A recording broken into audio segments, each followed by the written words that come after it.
ஆயிரக்கணக்கான ஆண்டுகளுக்கு முன் இன்றைய இந்திய பெருங்கடல் பரப்பில் பறந்து விரிந்த ஒரு பண்டைய நிலப்பகுதி இருந்ததாக தமிழ் சிந்தனையும் இலக்கிய மரபும் கூறுகின்றன.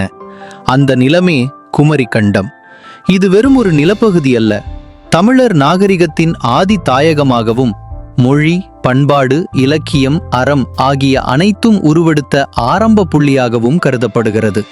சங்க இலக்கியங்களில் இடம்பெறும் தென்பாண்டிய நாடு கடல் கொள்ளப்பட்டது என்ற கருத்துக்கள் ஒரு காலத்தில் வாழ்வும் வளமுமாக இருந்த நிலம் இயற்கை மாற்றங்களால் கடலுக்குள் மறைந்திருக்கலாம் என்ற வரலாற்று நினைவுகளை சுமந்து நிற்கின்றன.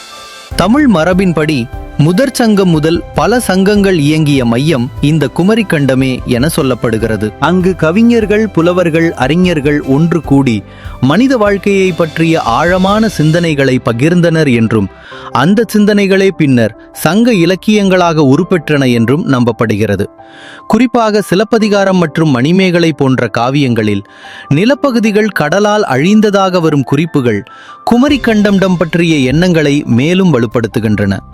19ஆம் நூற்றாண்டில் மேற்கு உலகின் சில விஞ்ஞானிகள் முன்வைத்த லெமூரியா என்ற இழந்த கண்ட கோட்பாடு தமிழ் சிந்தனையில் குமரி கண்டத்துடன் இணைக்கப்பட்டது.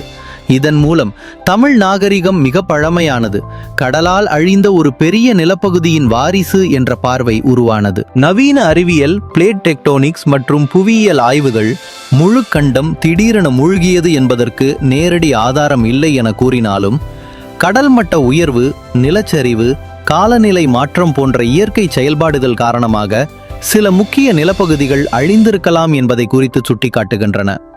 அறிவியல் நிரூபணங்களுக்கு அப்பாற்பட்டும் தமிழர் பண்பாட்டில் குமரி கண்டம் ஒரு தனித்துவமான இடத்தை பெறுகிறது.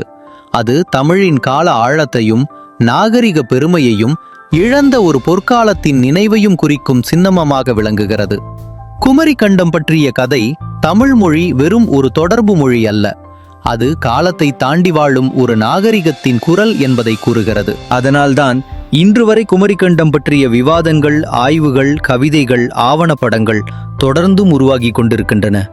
இது தமிழரின் கடந்த காலத்தை நினைவூட்டுவதோடு அவர்களின் பண்பாட்டு அடையாளத்தை உலகிற்கு எடுத்துச் சொல்லும் ஒரு வரலாற்று சின்னமாகவும் நிலைத்து நிற்கிறது.